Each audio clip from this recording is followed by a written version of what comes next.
प्यारे बच्चों, आज का हमारा पाठ है प्रेरणार्थक क्रियाएं। अर्थात प्रेरणार्थक क्रिया होती है जब हम अपना काम खुद न करके दूसरे से काम करवाते हैं या किसी दूसरे को काम करने के लिए प्रेरित करते हैं तो वह प्रेरणार्थक क्रिया कहलाती है।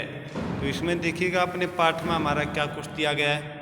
पाठ में दिया गया है प्रेरणार्थक क्रिया जब कर्ता किसी काम को स्वयं न करके किसी दूसरे व्यक्ति से करवाता है या दूसरे व्यक्ति को काम करने के लिए प्रेरित करता है। तो बच्चों, तो वह क्रिया प्रेरणार्थक क्रिया कहलाती है। अणिजंत, अणिजंत का अर्थ है अणिच प्लस अंत। अणिजंत का अर्थ है जिसके अंत में अणिच प्रत्यय है, अर्थात धातुओं के प्रेरणार्थक रूप बनाने के लिए उनके अंत में अणिच प्रत्यय जोड़ दिया जाता है। अणिच के अण और च का लोप हो जाता है। लोप होना मतलब खत्म हो जाते, कट जाते हैं, केवल ई शेष रहता है। और ई शेष रहने के बाद में क्या होता है वो देखिएगा,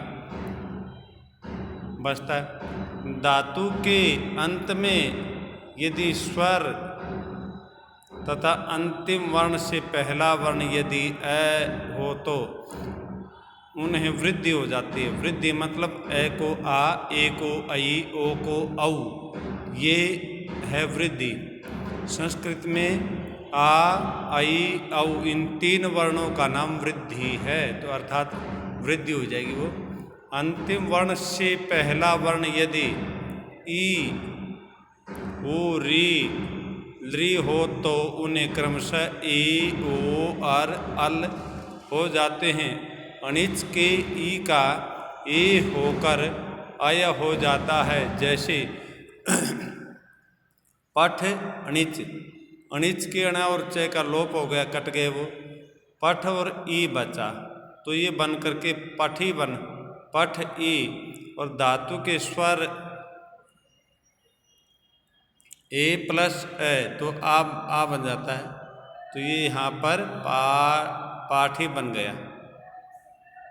पाठी बनने के बाद में इस प्रकार पठ अणिच से प्लस अति तो पाठयति बनता है। उदाहरण के लिए देखिएगा बच्चों, अपने यहाँ पर उदाहरण के लिए आप देखेंगे सामान्य रूप। सामान्य रूप में क्या है, मोहनः कार्यम करोति, मोहन कार्य करता है। अणिजंत रूप हो जाए मोहनः रामेण कार्यम कारयति, मोहन राम से कार्य करवाता है, ये बनता है। ये धातुएं उभयपदी होती हैं। उभयपदी अर्थात एक तो धातु है पठति, पठतः, पठन्ति, इस प्रकार जिनके रूप चलते हैं वो परस्मैपद पद की धातु है। एक धातु है सेवते, सेविते, सेवन्ते, सेवसे, सेविथे, सेवध्वे, सेवे, सेवावहे, सेवामहे, ये है आत्मनेपदी। अर्थात जब धातु को हम अणिजंत बना देते, प्रेरणार्थक क्रिया बना देते हैं, तो ऐसी स्थिति में अणिजंत धातु या प्रेरणार्थक क्रिया के रूप परस्मैपद पद में भी चलेंगे और आत्मनेपद में भी चलेंगे, ये कहना चाह रहे। ये धातुएं उभयपदी होती हैं, अतः इनके रूप परस्मैपद और आत्मनेपद दोनों पदों में बनते हैं। जैसे परस्मैपद का है पाठयति, पाठयतः, पाठयन्ति, पाठयसि, पाठयतः, पाठयत, पाठयामि, पाठयावः, पाठयामः। और आगे देखें आत्मनेपद में क्या दिया गया। आत्मनेपद में देखिएगा आप,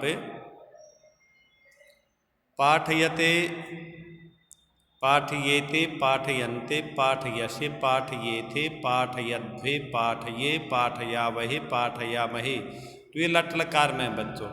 आगे लट, लोट, लंग, विधि, लिंग और दृढ़ लकार सब एक जैसे हैं। अगर आपको सिंपल वाले रूप याद हैं तो इसमें कोई मुश्किल नहीं है। जैसे पठति, पठतः, पठन्ति का बन जाता पाठयति, पाठयतः, पाठयन्ति। तो इसी प्रकार ये सारी टेबल दी गई है। गम धातु का गमयति बनता है और आगे ये धातुएं टेबल दी गई बेटा। तो टेबल में आप देख करके सारा याद कर सकते हैं। और आगे दिया गया प्रेरणार्थक वाक्यों के कुछ उदाहरण दिए जा रहे, ये आपने पढ़ने हैं। अगर फिर भी किसी बच्चे को कोई डाउट है तो फ़ोन कर सकते हैं, और साथ ही साथ आपके पास में ये एक्सरसाइज भी पहुंच जाएगी। तो बच्चों, किसी बच्चों को कोई डाउट हो तो आप फ़ोन करके पता कर सकते हैं। धन्यवाद। ओके।